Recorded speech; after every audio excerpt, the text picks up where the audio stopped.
Mari kita berdoa. Hati kami percaya, selalu percaya.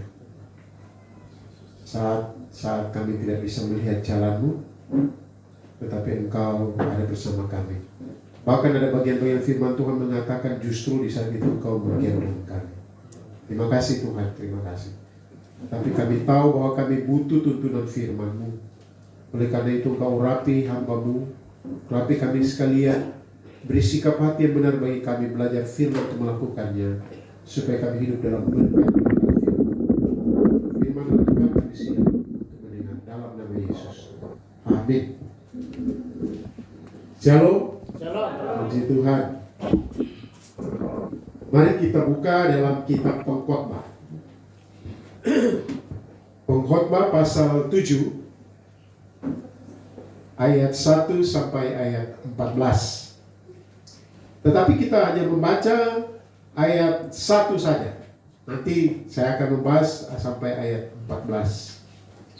Pengkhotbah pasal 7 ayat 1. Sama-sama kita baca bagian firman Tuhan ini. 1, 2, 3. Nama yang harum lebih baik daripada minyak yang mahal, dan hari kematian lebih baik daripada hari kelahiran. Kitab Pengkhotbah adalah kitab yang kalau orang baca dan tidak memahaminya bisa stres. Iya. Dulu kami waktu masih kuliah, kemudian ada teman, dia rupanya membaca kitab Pengkhotbah, dan dia dapat ayat firman Tuhan yang mengatakan banyak belajar itu melelahkan badan, sia-sia.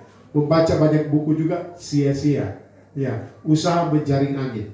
Dan saudara-saudara, kitab Pengkhotbah memang kadang membuat bingung para pembacanya. Kata kuncinya semua ada sia-sia. Saya melihat di sini, saya membaca kata sia-sia itu terdapat 30 kali di 12 pasal. 30 kali kata sia-sia.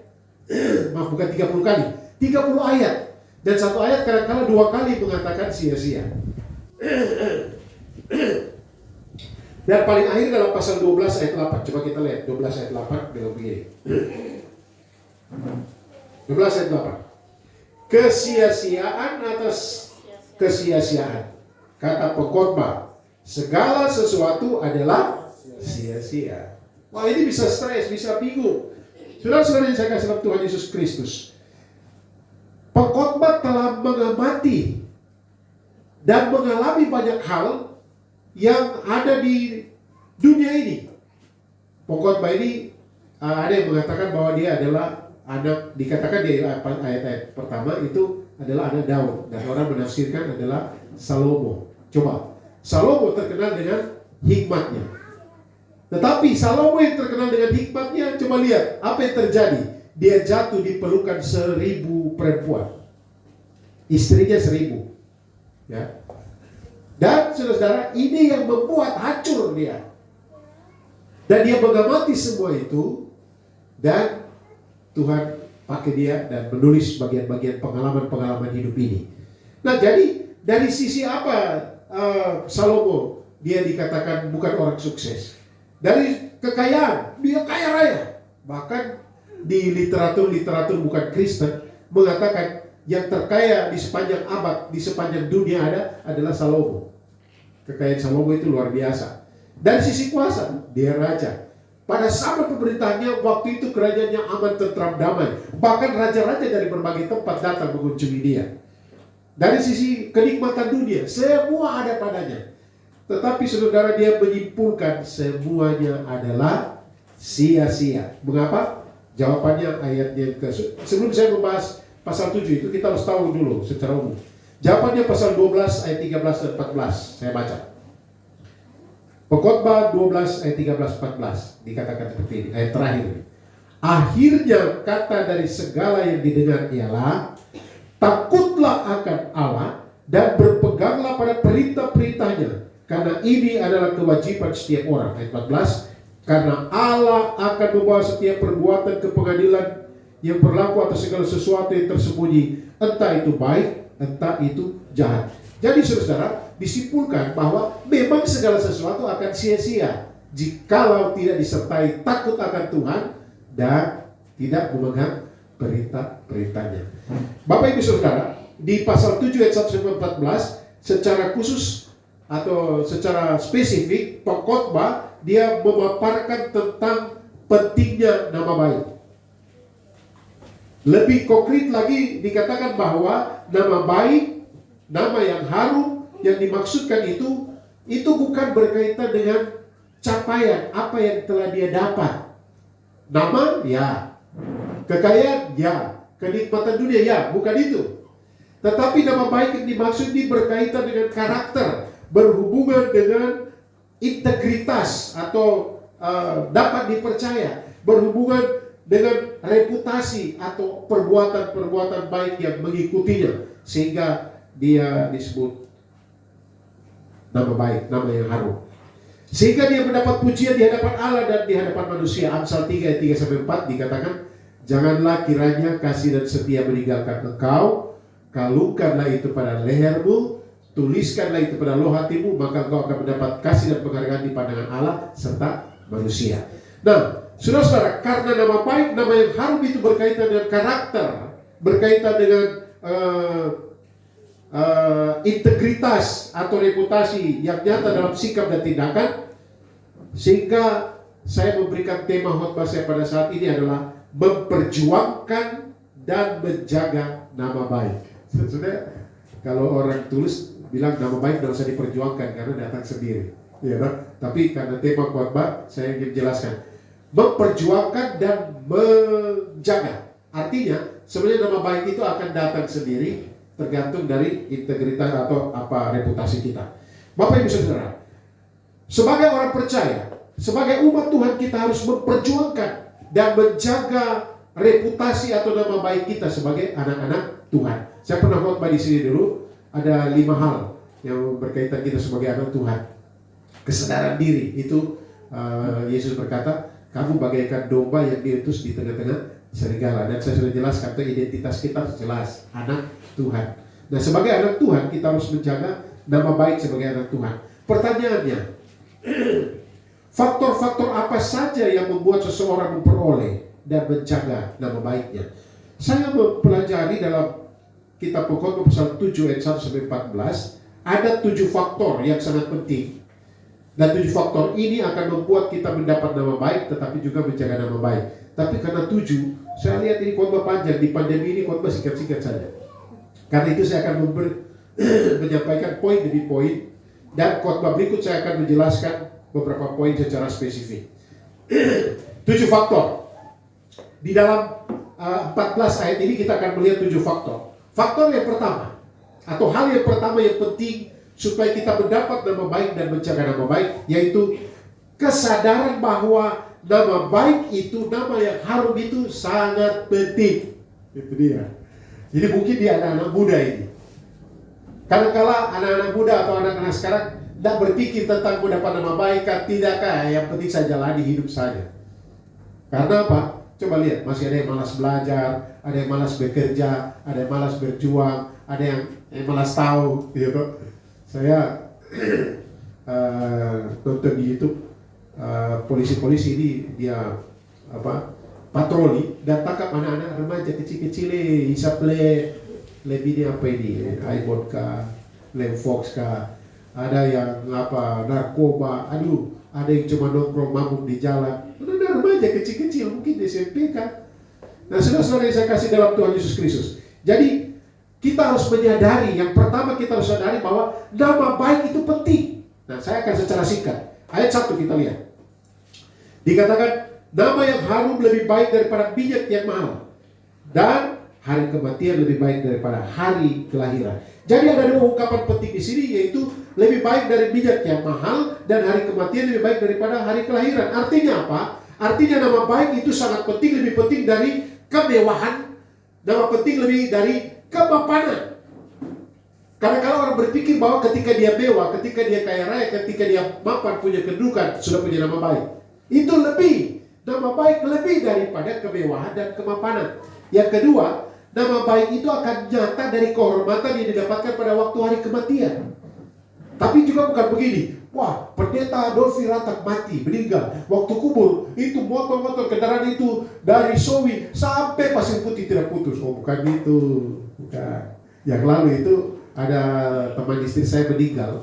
Dia juga guru, tapi dia juga pegawai di satu kerjaan ibu, tetapi dia juga ojek. Wah waktu itu kami mau keluar ojek-ojek penuh sampai panjang sekali. Ya itu memang mungkin salah satu bagian. Tetapi lebih daripada itu, contoh, Bapak Ibu, coba kita kalau jalan, biasa kita kubur-kubur orang Kristen, semua kubur ada di desainnya ada tulisan toh. Pertama salib, bintang itu artinya lahir.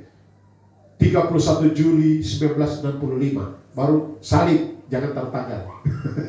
Karena tanggal lahir saya 31 Juli. Sekarang salib artinya mati. Nah, misalnya ini sudah tahun 2035. Jangan 2035, umur panjang lagi.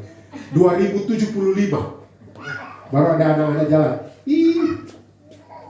Ini kok bisa ditulis pendeta Adolf Edwin Ratak. Oh iya pendeta dia jalan kemana-mana sampai di Papua. Tapi, pernah lihat di sana, wah pendeta, ini pendeta, iya tapi ya. Saudara-saudara yang saya kasih dalam Tuhan.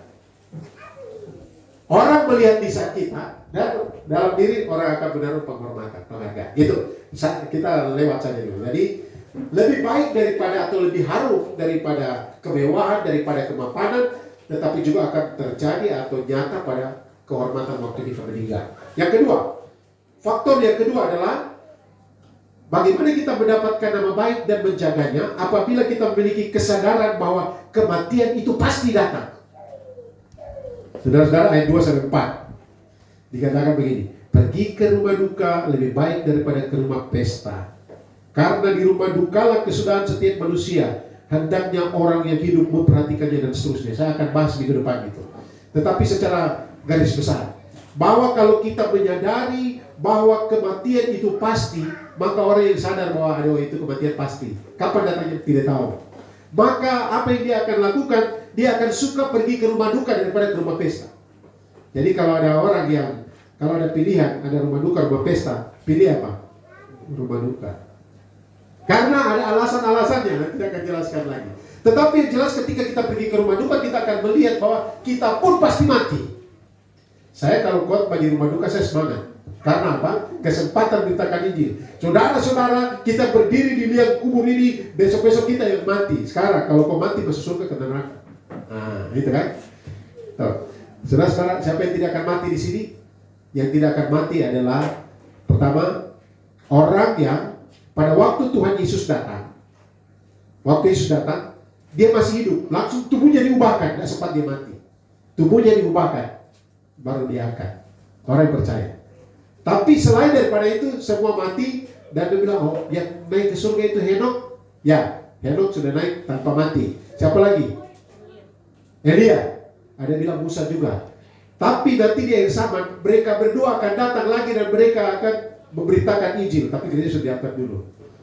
Ya, itu banyak tafsiran, tapi saya tidak akan masuk itu dalam sekali. Saudara-saudara, semua pasti mati. Itu faktor kedua, menyadari kita pasti mati. Dan di dalam Ibrani pasal 9:27 dikatakan manusia ditetapkan untuk mati satu kali saja, setelah itu dihakimi. Ingat khotbah minggu lalu, jangan mati sebagai orang kaya yang bodoh. Yang ketiga, faktor yang ketiga, ayat 5-6, menyadari atau kesadaran bahwa kesediaan menerima teguran itu harus bersedia menerima teguran. Dan dikatakan dua ciri teguran. Orang berhikmat, kalau dia tegur kita, kadang-kadang tegurannya itu memang cukup mati sakit sampai. Satu kali waktu saya masih kuliah lalu, teman saya tegur saya. Dia bilang, memang kau seperti itu, selalu mengeluh. Memang. Wah itu tajam kan, mati juga. Tapi saya ingat itu seperti apa, Hardika. Tapi kalau orang bodoh, coba orang yang penjilat biasa datang kalau ke kita, aduh, bapak boleh, ibu boleh, aduh kau boleh, itu omong kosong kan. Dikatakan sia-sia. Coba baca itu di dalam ayat yang ke-5 dan ayat 6. Nanti saya akan bahas itu. Ayat 5-6 katakan begini. Mendengar hardikan orang berhikmat lebih baik daripada mendengar nyanyian orang bodoh. Artinya begini, orang berhikmat itu kalau salah dia tegur, itu salah deh. Itu tidak boleh. Jadi kalau ada guru di sekolah, adik-adik yang sekolah, kalau ada guru tegur kamu itu baik. Tapi kalau yang, aduh kau ini, waduh, nyanyian orang bodoh itu dia menyanjung-nyanjung. Ayat 6. Karena seperti bunyi duri terbakar di bawah kuali, demikian tertawa orang bodoh. Ini pun sia-sia. Jadi orang yang menjaga nama baik, memperoleh nama baik dan jaga, kalau dia dapat teguran orang berhikmat, hardikan. Sakit memang, puji Tuhan. Memang kita langsung buka keras. Tapi kalau kita renungkan, tapi kalau orang bodoh datang, pokoknya kalau orang suka jiwa itu kemungkinan dia bodoh dia, bahaya. Yang ketiga, keempat. Yang keempat ayat 7. Sungguh pemerasan membodohkan orang berhikmat dan uang suap merusakkan hati. Yang ketujuh, faktor yang keempat adalah kesadaran bahwa keserakahan itu berbahaya. Kemarin kita sudah bahas. Artinya orang serakah tidak akan luput dari bencana. Perhatikan ayat 7. Ini keserakahan bisa merusak orang berhikmat. Coba lihat. Pemerasan membodohkan orang berhikmat. Tuh, lihat, orang berhikmat saja bisa dirusak oleh apa? Keserakahan. Kemudian dikatakan apa? Dan uang suap apa?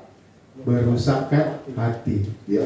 Orang berhikmat, orang kaya, orang yang berkuasa, orang yang kita anggap hebat, hatinya bisa rusak karena suap. Itu, jadi kita harus menyadari penuh keserakahan itu berbahaya.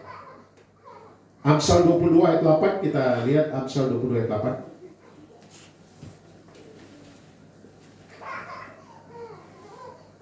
Dikatakan, orang yang menabur kecurangan akan menuai bencana, dan tongkat amarahnya akan habis binasa. Jadi ini ayat ini berkaitan dengan peringatan bahaya dari keserakahan itu. Kemudian faktor yang kelima, ayat 8-10. Ayat 8. Akhir suatu hal lebih baik daripada awalnya. Panjang sabar lebih baik daripada tinggi hati. Janganlah lekas-lekas marah dalam hati, karena amarah menetap dalam dada orang bodoh. Ayat 10. Janganlah mengatakan mengapa zaman dahulu lebih baik daripada zaman sekarang, karena bukannya berdasarkan hikmat engkau menanyakan hal itu. Yang kelima, faktor kelima yang bisa membuat kita mendapat nama baik dan mempertahankannya, yaitu kesadaran bahwa sikap gegabah itu sangat merusak. Sikap gegabah. Gegabah itu apa? Gegabah itu sembrono, terlampau berani. Kalau di kamus bahasa Indonesia dikatakan terlampau berani atau sok berani, sehingga tidak berhati-hati dalam berkata-kata, dalam bersikap dan bertindak. Kadang-kadang kalau kita lihat, ini kenapa ini? Wow, gak bisa. Pergi berikut celaka. Sama dengan ada orang bilang begini, corona, kecil saja. Mari kasih saya di orang-orang yang sakit corona dan saya masuk situ.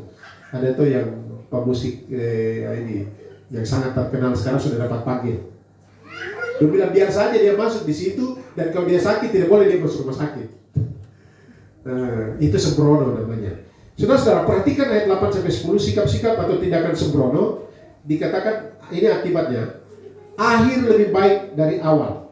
Orang-orang sembrono itu harus memahami ini. Akhir lebih baik dari awal. Artinya begini, kita bisa berusaha, bisa. Dan jangan kita anggap bahwa yang awal itu kita sudah lakukan. Selesaikan, karena orang akan melihat akhirnya. Kemudian panjang sabar lebih baik daripada tinggi hati. Kalau kita lihat, sabar saja dulu. Saya ini orang yang tidak sabar. Kalau ini tidak bisa, saya kerja. Itu. Jadi saya ada tugaskan beberapa karyawan, kalau tidak kerja, saya kerja. Dan waktu saya kerja, kalau dia datang, ini Pak ini. Saya oke, tidak apa-apa. Yang saya kerja, tapi yang penting dosen saya kerja dulu dan mereka berpacu dalam melodi. Kemudian marah menetap dalam yang tukang marah ini. Siapa yang suka marah? Ayat 9. Pemarah-pemarah tolong baca.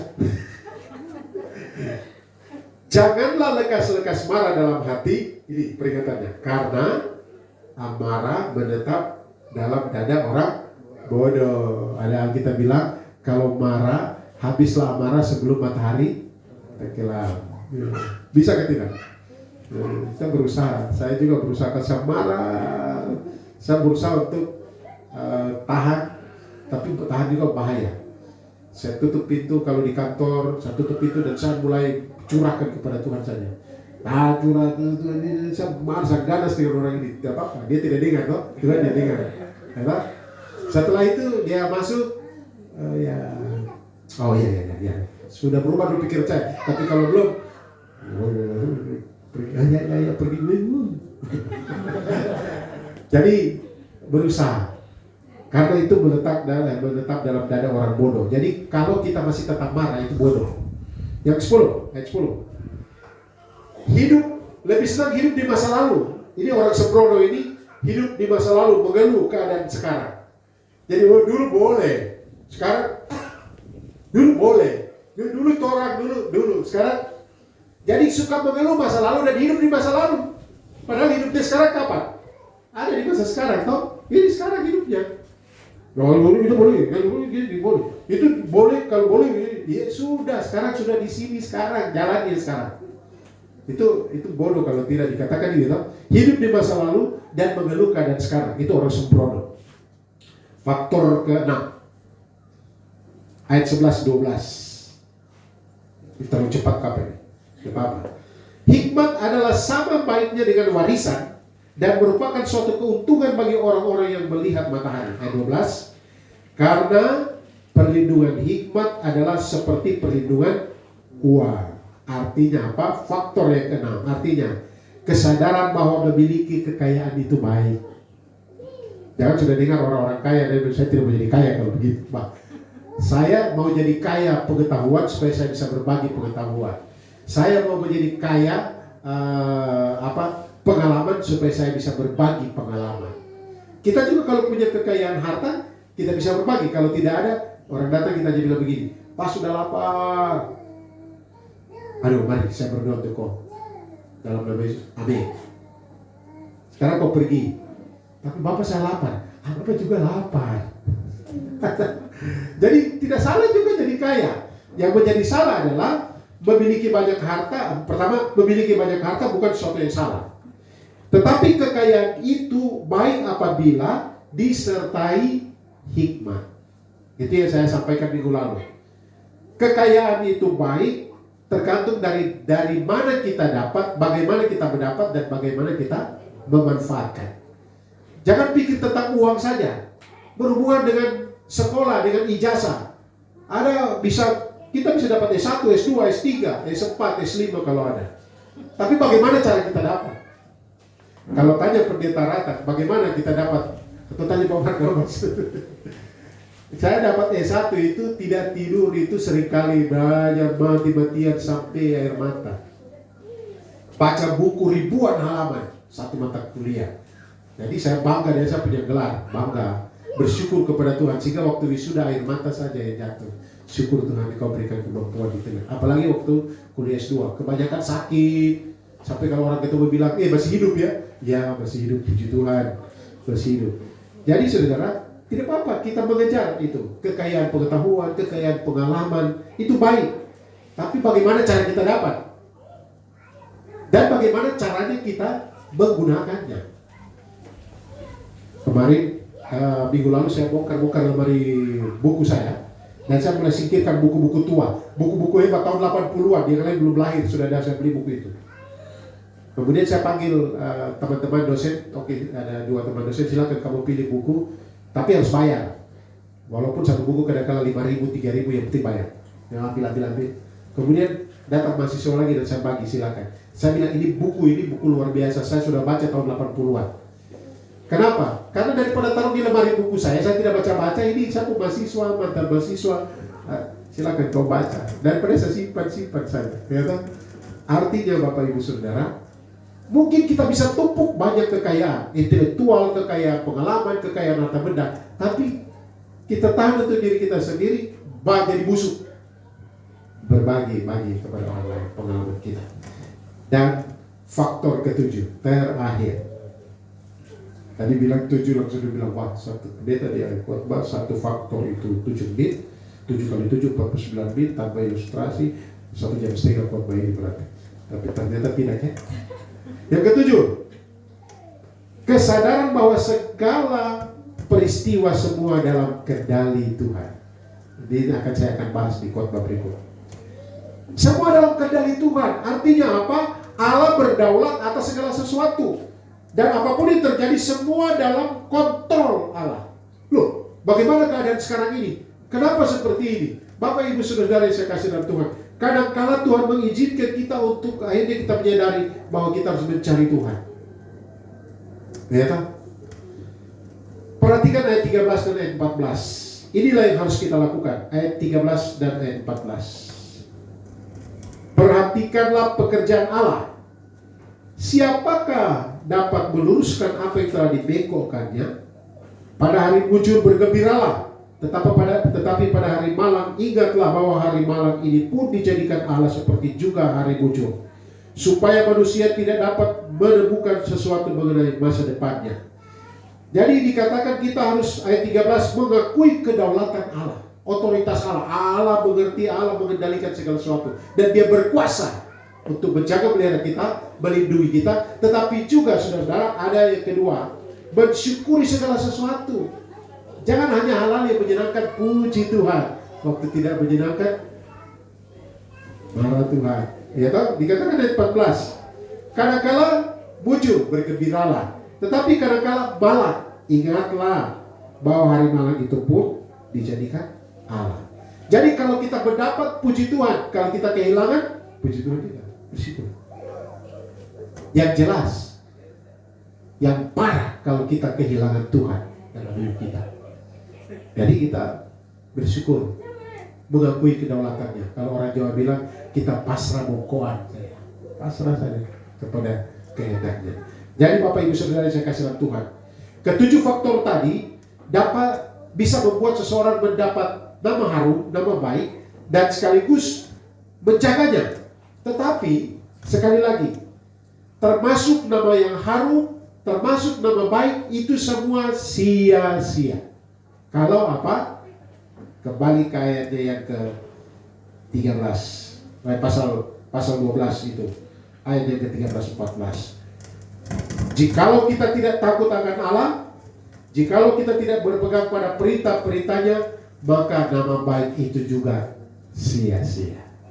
Tetapi bagaimana kita mendapat nama baik? Ya karena kita takut akan Allah dan melakukan perintah-perintahnya, dan tidak menjadi sia-sia. Kiranya Tuhan memberkati kita sekalian. Jadi 7 hal penting tadi. Yang pertama apa? Untuk menjaga nama baik. Yang pertama, sadar bahwa nama baik itu penting. Ya. Yang kedua, sadar bahwa kematian itu pasti. Yang ketiga, sadar bahwa kesediaan menerima teguran itu harus. Yang keempat, sadar bahwa keserakahan itu sangat berbahaya. Yang kelima, sadar bahwa sikap gegabah sangat merusak. Yang keenam, sadar bahwa kekayaan itu baik.